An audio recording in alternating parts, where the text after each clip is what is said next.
শিক্ষার্থীরা, আজকে আমরা চলে এলাম গোলাঘাট জেলার প্রি ফাইনাল এক্সামিনেশন এর জেনারেল সায়েন্স সাবজেক্টের সেকেন্ড পোরশন।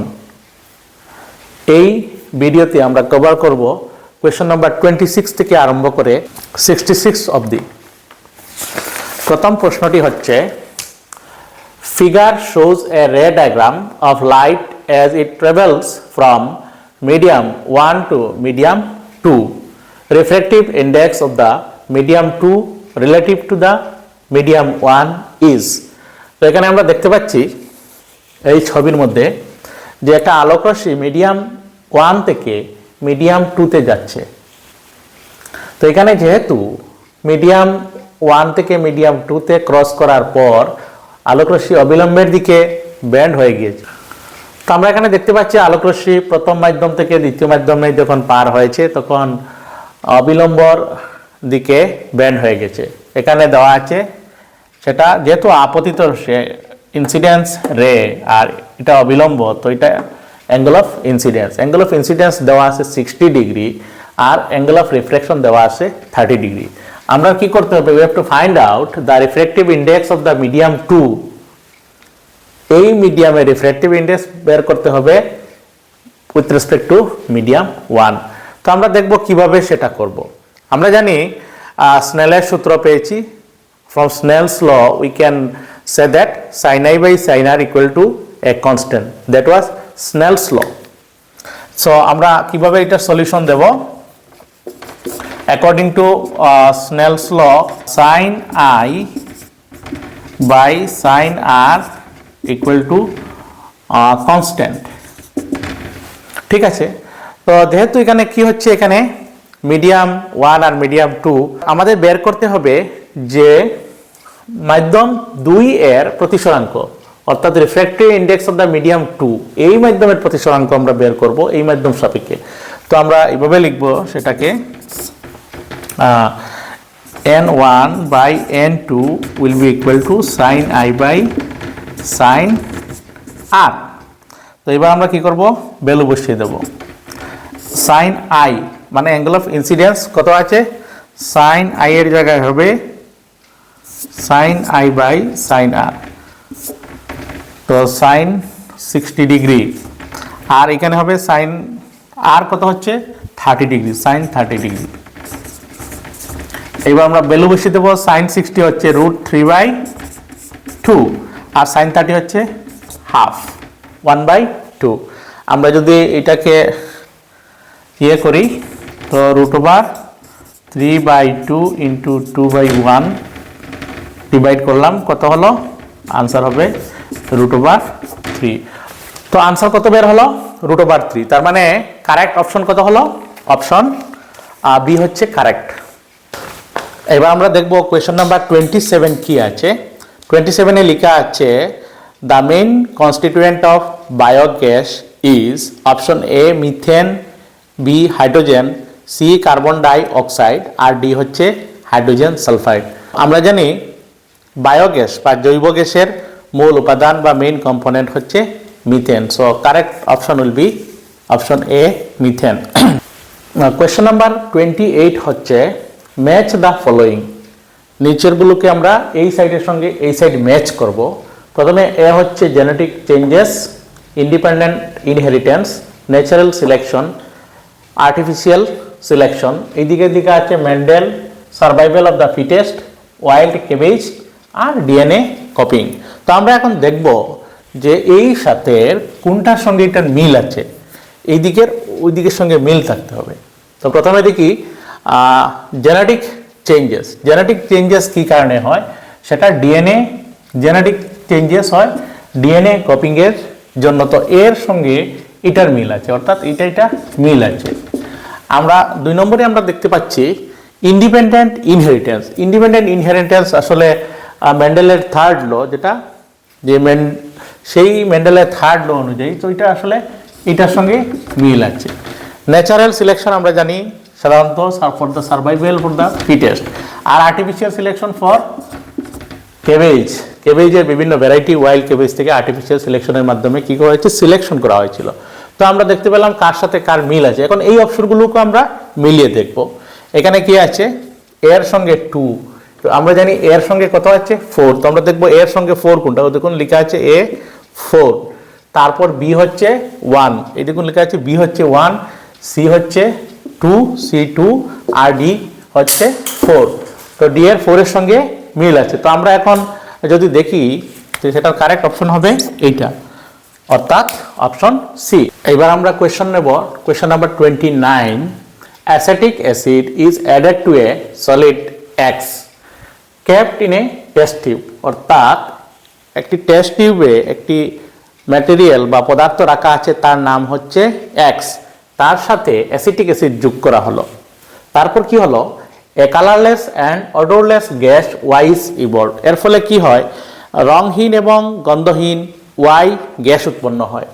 এই গ্যাসটি আবার কি করে, the gas when pass through lime water which turns milky, আর উৎপন্ন হওয়া গ্যাসকে চুনের জলের মধ্য দিয়ে পার করতে দিলে সেই জল গুলা হয়ে যায়। তো ইট ইজ কনক্লুডেড দ্যাট, ইহা থেকে আমরা কি পাই, তো আমরা জানি যখন চুনের জলের মধ্য দিয়ে কার্বন ডাই অক্সাইড গ্যাসকে পাস করা হয় তখন চুনের জল গুলা হয় যে একটা যৌগের জন্য, এবং সেই যৌগটির নাম হচ্ছে ক্যালসিয়াম কার্বনেট। দেখুন এখানে লিখেছি অ্যাসিটিক অ্যাসিড যখন এক্স ম্যাটেরিয়াল, এখানে এক্স ম্যাটেরিয়াল হবে সোডিয়াম হাইড্রোজেন কার্বনেট অর্থাৎ সোডিয়াম বাইকার্বনেট, উৎপন্ন হবে সোডিয়াম অ্যাসিটেট আর কার্বন ডাই অক্সাইড। এই গ্যাসটি হচ্ছে অডরলেস মানে গন্ধহীন আর রংহীন গ্যাস, বর্ণহীন গ্যাস। এই গ্যাসকে চুনের জল মানে ক্যালসিয়াম হাইড্রোক্সাইডের মধ্য দিয়ে পার করতে দিলে ক্যালসিয়াম কার্বনেট উৎপন্ন হবে, এবং যার দরুন এই লাইম ওয়াটার বা চুনের জল মিল্কি হয়ে যায়। তো এখানে 4টি অপশন দেওয়া আছে। প্রথম অপশনটি হচ্ছে solid X is sodium hydroxide and the gas Y is carbon ডাই অক্সাইড, সেটা ভুল। অপশন বি হচ্ছে solid X is sodium hydrogen carbonate and the gas Y is carbon ডাই অক্সাইড। তো দেখুন এখানে এক্স ম্যাটেরিয়াল কি হচ্ছে সোডিয়াম হাইড্রোজেন কার্বনেট, আর ওয়াই যেটা গ্যাস সেটা ওয়াই আমরা বলবো, সেটা হচ্ছে কার্বন ডাই অক্সাইড, অর্থাৎ correct option is option B, sodium hydrogen carbonate and carbon ডাই অক্সাইড। তো এবার আমরা কোয়েশ্চন নাম্বার 30 আমরা নিচ্ছি। When a base reacts with a metal, it forms a salt and hydrogen gas released. The presence of hydrogen gas can be detected by, অর্থাৎ যখন একটি ক্ষার কোনো ধাতুর সঙ্গে বিক্রিয়া করে লবণ এবং হাইড্রোজেন গ্যাস উৎপন্ন হয়, তো সেই লবণ আমরা কিভাবে বুঝবো? তো এখানে দেখা আছে অপশন এ ওয়াটার জল, বি লিটমাস পেপারের দ্বারা, সি মিথাইল অরেঞ্জ দ্বারা, আর ডি হচ্ছে বার্নিং ক্যান্ডেল দ্বারা। তো সোডিয়াম হাইড্রোক্সাইড ধরে নিলাম বেস এর নাম হচ্ছে বা কারের নাম হচ্ছে সোডিয়াম হাইড্রোক্সাইড, ধাতু হচ্ছে জিঙ্ক বা metal zinc. Sodium hydroxide when reacts with zinc, what happen, sodium zincate is produced along with hydrogen gas, সেটা হচ্ছে সল্ট। তো এখানে হাইড্রোজেন গ্যাসের আমরা কিভাবে ধরা ফেলাবো? আমরা জানি কোনো বার্নিং ক্যান্ডেলকে হাইড্রোজেন গ্যাসের কিনারে নিলে পপ শব্দ করে সেটা জ্বলে ওঠে। তো এখানে কারেক্ট অপশন কোনটা হবে? Option D. এবার আমরা নেব question number 31, choose the correct option for the magnetic field in a current carrying solenoid. একটি বিদ্যুৎবাহী সোলেনয়েডের চুম্বক ক্ষেত্ররেখা কি হবে? The field lines inside a solenoid are parallel lines, মানে সোলেনয়েডের ভিতর দিয়ে ক্ষেত্ররেখাগুলো সাধারণত সমান্তরাল হয়। 2 নম্বর, field is uniform inside the solenoid, একটি সোলেনয়েডের ভিতরে ইউনিফর্ম হয় ম্যাগনেটিক ফিল্ড বা চুম্বক ক্ষেত্র।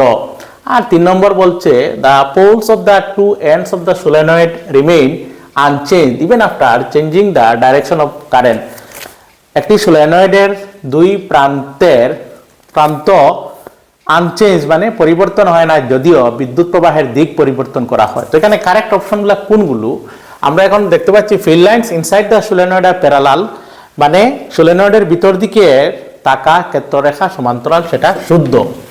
Field is uniform inside the solenoid, সেটাও কারেক্ট অপশন, কিন্তু সেটাও রং অপশন। অর্থাৎ আমরা যদি বিদ্যুৎ প্রবাহের দিক পরিবর্তন করে নিই, সোলেনয়েডের এই যে পোল যেটা আছে ম্যাগনেটিক পোল, সেগুলো পরিবর্তন হয়ে যাবে। এখানে তো কারেক্ট অপশন কোনটা হবে? 1 এবং 2, অর্থাৎ অপশন এ হচ্ছে কারেক্ট। এবার আমরা নেব question number 32। Which of the following unit is used to measure the concentration of ওজন ইন দ্য অ্যাটমসফিয়ার?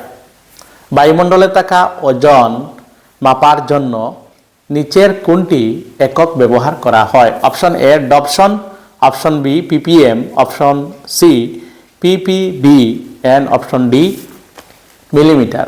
তো সেটা কারেক্ট অপশন হচ্ছে ডবসন। বায়ুমণ্ডলে থাকা ওজনের পরিমাণ মাপার জন্য যে একক ব্যবহৃত হয় তার নাম হচ্ছে ডবসন। এবার আমরা কোয়েশ্চেন নাম্বার 33 নিচ্ছি। You have been given 2 dustbins, one is green and other is red. তোমাকে 2টি ডাস্টবিন দেওয়া হয়েছে, একটির রং সবুজ আর একটির রং নীল। Which is the effective use for biodegradable and non biodegradable garbages? এই নিচের কোনটা হবে ইফেক্টিভ ইউজ, ভালো ইউজ, যেটা বায়োডিগ্রেডেবল মানে জৈব বিনাশকের জন্য নিচের কোনগুলি সত্য হবে? Option A paper, glass, cloth, red dustbin, polythene, bakelite, green dustbin, fruits, paper, cloth, green dustbin, polythene, glass, cloth, red dustbin. তো সেটা কারেক্ট অপশন কি হবে? কথাটি হচ্ছে আমরা জানি ডাস্টবিনের 3টা কালার আছে, রেড, ব্লু অ্যান্ড গ্রিন। এই 3টা কালারের ডাস্টবিনের আলাদা 3টা ইউজ আছে। রেড ডাস্টবিন কেন ইউজ করা হয়? রেড ডাস্টবিন ইউজ করা হয় টু কালেক্ট বায়োমেডিক্যাল ওয়েস্ট। হাসপাতালের যেগুলি আবর্জনা, ব্যান্ডেজ, কাচের বোতল, স্যালাইনের পাইপ ইত্যাদি কালেকশন যেগুলি নন রিসাইক্লেবল, রিসাইকেল করা হয় না, সেগুলি লাল ডাস্টবিনে রাখা হয়। ব্লু ডাস্টবিনে, নীল রঙের ডাস্টবিনের মধ্যে সাধারণত রাখা হয় প্লাস্টিক জাতীয় যেগুলি নন বায়োডিগ্রেডেবল সাবস্টেন্স বা গার্বেজ যেগুলি হয়, পলিথিন, প্লাস্টিক, বেকেলাইট ইত্যাদি নন বায়োডিগ্রেডেবল সাবস্টেন্সকে বা বস্তুকে নীল রঙের ডাস্টবিনে রাখা হয়। আর সবুজ রঙের ডাস্টবিনের মধ্যে সাধারণত জৈব বিনাশক আবর্জনা বায়োডিগ্রেডেবল ওয়েস্টকে রাখা হয়। তো এখানে কারেক্ট অপশন কোনটা হবে? আমরা এখানে দেখতে পাচ্ছি paper, glass, cloth, red dustbin, সেটা কিন্তু হবে না। এখানে বায়োমেডিক্যালের কথা আছে। পলিথিন, বেকেলাইট, গ্রিন ডাস্টবিন কখনো হবে না। ফ্রুটস, পেপার, ক্লথ সেগুলি বায়োডিগ্রেডেবল ওয়েস্ট এবং সেটা গ্রিন ডাস্টবিন, তার মানে অপশন সি হবে correct. Question 34, the correct sequence of food canal of human body from mouth to anus. মুখ থেকে আরম্ভ করে পায়ু পর্যন্ত মানুষের দেহে থাকা খাদ্যনলীর ক্রম হচ্ছে অপশন এ ইসোফেগাস মানে খাদ্যনলী, স্টমাক মানে পাকস্থলী, ক্ষুদ্রান্ত, কলন এবং পায়ু। বি হচ্ছে মাউথ মুখ, গহ্বর, খাদ্যনলী, স্টমাক, পাকস্থলী, লার্জ ইন্টেস্টাইন মানে বৃহদান্ত্র, ক্ষুদ্রান্ত, কলন, মলাশয়। আর সি হচ্ছে mouth, oesophagus, stomach, small intestine, large intestine, colon, rectum, anus মানে মুখ, গহ্বর, খাদ্যনলী, পাকস্থলী, ক্ষুদ্রান্ত্র, বৃহদান্ত্র, কলন, মলাশয় এবং পায়ু। তো সেটা হবে কারেক্ট অপশন। কোয়েশ্চন 35 একটু ভিন্ন ধরনের। কোয়েশ্চন নাম্বার 35 থেকে 40 অবধি একটু ভিন্ন ধরনের প্রশ্ন দেওয়া আছে। যেমন এখানে অপশন এ হচ্ছে 1 is correct, 2 is incorrect, B হচ্ছে 1 is incorrect, 2 is correct, C both 1 and 2 are correct, D both 1 and 2 are incorrect. তো আমরা এখন দেখবো এখানে 2টি উক্তি আছে, স্টেটমেন্ট, এই 2টা কারেক্ট কি না, কোনটা কারেক্ট কি আছে। যেমন অপশন 1 দেখুন, 2 members of a homologous series have similar chemical properties. একটা সমগণীয় শ্রেণীতে থাকা 2টি যৌগের সমান বা একই রাসায়নিক ধর্ম হয়, তো সেটা কারেক্ট উক্তি। 2 নম্বর হচ্ছে methane and butane are members of same homologous series. Methane এবং বিউটেন এই দুটা একই সমগণীয় শ্রেণীর 2টি সদস্য, সেটা উক্তি কারেক্ট। তো আমরা এটাও কারেক্ট হবে, এটাও কারেক্ট। আমরা দেখে নেব এখানে অপশন কোনটা হবে। Option A 1 is incorrect, 1 is correct, 2 is incorrect, তো সেটা হবে না। B 1 is incorrect 2 is correct, সেটাও হবে না। সি দেখুন লেখা আছে বোথ 1 and 2 কারেক্ট, তো সেটার আনসার হবে অপশন সি। কোয়েশ্চন নাম্বার 36 হচ্ছে abscisic acid is responsible for wilting of leaves. Abscisic acid পাতা জড়ার কাজে সাহায্য করে বা পাতা জড়ার জন্য দায়ী অ্যাবসিসিক অ্যাসিড, তো সেটা একটা কারেক্ট স্টেটমেন্ট। আর 2 নম্বর হচ্ছে it is a growth inhibitor. It is মানে abscisic acid is a growth inhibitor, মানে বৃদ্ধিতে অ্যাবসিসিক অ্যাসিড বাধা দেয়, সেটাও কারেক্ট। তো সেটার কারেক্ট অপশন হবে সি, আনসার সি। এবার কোয়েশ্চন নাম্বার 37 আমরা দেখব। Graphite is a poor conductor of electricity. Graphite হলো বিদ্যুতের কুপরিবাহী। তো আমরা জানি গ্রাফাইট হচ্ছে বিদ্যুতের সুপরিবাহী, সুতরাং এটা রং। 2 নম্বর স্টেটমেন্ট হচ্ছে graphite is a non metal. Graphite একটি অধাতু, সেটা কারেক্ট। তো আমরা দেখব প্রথমটি রং, দ্বিতীয়টি correct. 1 is correct 2 is incorrect, সেটা হবে না। 1 ইজ ইনকারেক্ট 2 ইজ কারেক্ট, তার মানে কারেক্ট অপশন হচ্ছে বি, অর্থাৎ প্রথমটি অশুদ্ধ, দ্বিতীয়টি শুদ্ধ। এবার আমরা দেখব কোয়েশ্চন নাম্বার 38। অপশনে alternating current is used in household supply.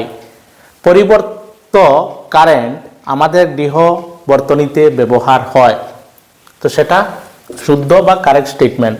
2 নম্বর হচ্ছে AC electric power cannot transmitted long distances without loss of much energy. মানে পরিবর্ত কারেন্ট বিনা লস করে দূরবর্তী স্থানে পাঠানো যায় না, সেটা টোটালি ইনকারেক্ট স্টেটমেন্ট। কারণ এসি কারেন্ট আমরা লং ডিস্টেন্সে without loss of much energy আমরা পাঠাতে পারি। তো এখানে দেখতে পাচ্ছি প্রথমটি কারেক্ট, দ্বিতীয়টি হচ্ছে ইনকারেক্ট স্টেটমেন্ট, তো সেটা আনসার হবে অপশন এ। প্রথমটি কারেক্ট, দ্বিতীয়টি incorrect, option A. Question number 39 দেখছি। এইখানে white silver chloride turns grey in Sunlight. সাদা সিলভার ক্লোরাইড সূর্যালোকের উপস্থিতিতে ধূসর বর্ণ ধারণ করে, সেটা হচ্ছে কারেক্ট স্টেটমেন্ট। তারপর decomposition of silver chloride in presence of Sunlight taken place to form silver and chlorine gas. তার মানে সূর্যের আলোর উপস্থিতিতে সিলভার ক্লোরাইড ভেঙে সিলভার এবং ক্লোরিন গ্যাস উৎপন্ন হয়, সেটাও একটি কারেক্ট স্টেটমেন্ট। তো এখানে কারেক্ট অপশন হবে বা আনসার হবে option C, both 1 and 2 are correct. তো এই কোয়েশ্চনের আনসার হবে অপশন সি। কোয়েশ্চন নাম্বার 40 হচ্ছে mitochondria is called power house of a cell. একটি কোষের শক্তিগড় মাইটোকন্ড্রিয়াকে বলা হয়, সেটা correct option. In mitochondria ADP is yield during aerobic respiration. সবাত শ্বসনের সময় মাইটোকন্ড্রিয়ায় এডিপি উৎপন্ন হয়, তো সেটা আমরা জানি মাইটোকন্ড্রিয়ায় কি উৎপন্ন হয়, এটিপি উৎপন্ন হয়। এখানে লেখা আছে এডিপি, সুতরাং এই অপশনটি রং। তো এখানে প্রথমটি কারেক্ট, দ্বিতীয়টি ইনকারেক্ট। তো আমরা দেখব প্রথমটি correct, that is option A. 1 is correct 2 is incorrect, তো সেটার আনসার হবে অপশন এ। কোয়েশ্চন নাম্বার 41 থেকে 45 অবধি প্যাটার্ন একটু চেঞ্জ আছে, মানে এখানের মধ্যে অ্যাসারশন উক্তি আর সঙ্গে রিজন দেওয়া আছে, অর্থাৎ একটা স্টেটমেন্ট বা একটা কোটেশন আছে আর সেটার কারণও ব্যাখ্যা করা আছে। তো আমরা দেখব তার কারেক্ট অপশন কি হতে পারে। যেমন অ্যাসারশন আছে এখানে 41 question number, thermal power plants are set up near coal or oil field. তাপ শক্তি কেন্দ্রসমূহ কয়লা খনি বা তেল খনি থাকা অঞ্চলে স্থাপন করা হয়, তো সেটা হলো উক্তি, তো সেটা কারেক্ট। তার এক্সপ্লেনেশন কি দেওয়া আছে, ব্যাখ্যা। Transmission of electricity is more efficient than transporting coal or petroleum.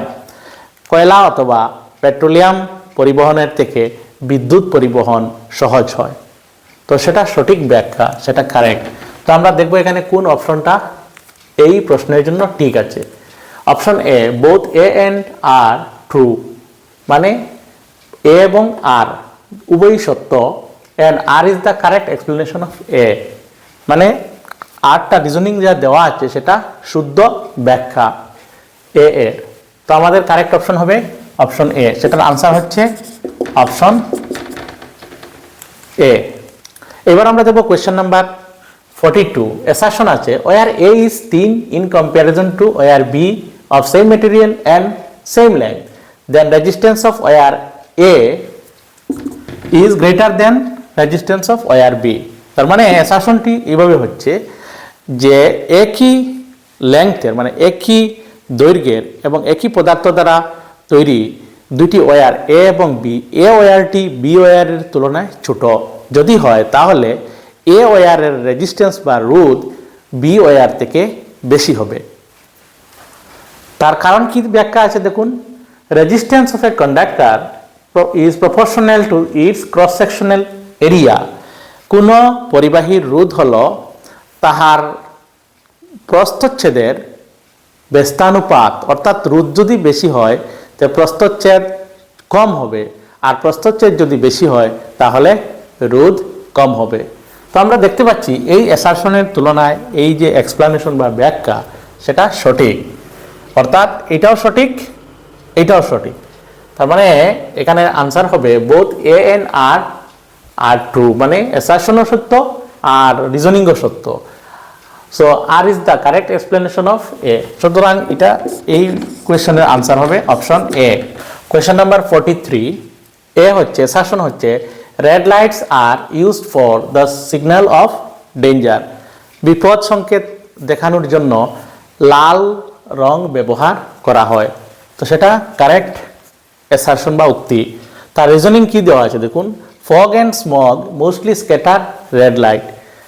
কুয়াশা এবং ধোঁয়া বেশিরভাগ ক্ষেত্রে লাল রঙের বিচ্ছুরণ ঘটায় বা স্ক্যাটার করতে পারে। তো সেটা রং, কারণ লাল রং আসলে স্ক্যাটারিংটা খুবই কম হয়, তো সেটা রং। তার মানে এ হলো কারেক্ট, আর হচ্ছে রং। তা আমরা দেখব এখানে A is true but R is false. দেখুন, অর্থাৎ এই কোয়েশ্চনের কারেক্ট আনসার হচ্ছে অপশন সি। এবার আমরা দেখব কোয়েশ্চন নাম্বার 44। অ্যাসারশন হচ্ছে watershed management emphasizes scientific soil and water conservation in order to increase biomass production.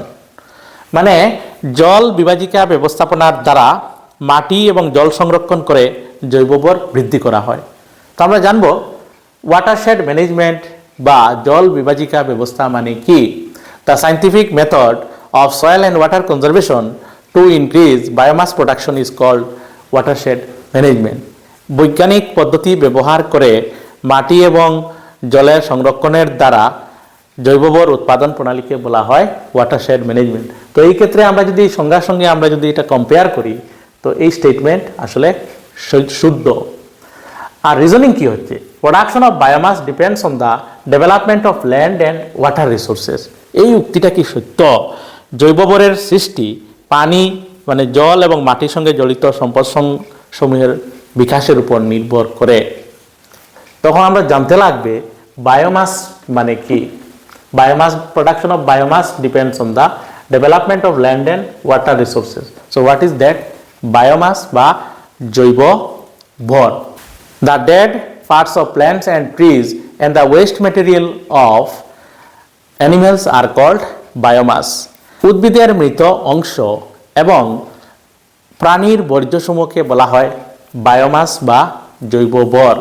তো আমরা যদি এটার সঙ্গে এটা যদি কম্পেয়ার করি, তুলনা করি, তো আমরা দেখব এই রিজনিং বি যেটা আছে আর সেটাও শুদ্ধ। তার মানে এও শুদ্ধ আর আরও শুদ্ধ। তো আমরা যদি দেখি যে সেটার কারেক্ট অপশন কি হবে, তো দেখব both A and R true and R is the correct explanation of A. So answer হবে অপশন এ। তো এখানে আনসার হবে অপশন এ। এবার দেখবো আমরা কোয়েশ্চেন নাম্বার 45। অ্যাসারশন হচ্ছে we have lost all the direct evidence of origin of life. মানে আমরা কি করলাম, যে জীবের উৎপত্তি সম্পর্কে প্রত্যক্ষ সাক্ষ্যসমূহ হারিয়ে ফেলেছি, সেটা হচ্ছে আমাদের অ্যাসারশন। তো সেটা সত্য। যখন জীব সৃষ্টি হয়েছিল তার উৎপত্তির ইতিহাস ইত্যাদি এখন প্রত্যক্ষভাবে আমাদের সাথে নেই, আর তার রিজনিং হচ্ছে the people responsible to protect the evidence were not skilled, মানে প্রত্যক্ষ সাক্ষ্যসমূহের জন্য নিয়োজিত লোক সকল দক্ষ ছিলেন না। তো সেটা কখনো সত্য হবে না, বিভিন্ন কারণে হারিয়ে গেছে। পিপলদের উপর, মানুষদের উপর দোষ দেওয়া যায় না, হয়তো সিস্টেমের কারণে হারিয়ে গেছে বা আরও বিভিন্ন কারণ থাকতে পারে। তো এখানে প্রথমটি হচ্ছে ট্রু আর দ্বিতীয়টি হচ্ছে রং। তো আমরা দেখব A is true but R is false, অর্থাৎ অপশন সি হবে এই কোয়েশনের আনসার, অপশন সি।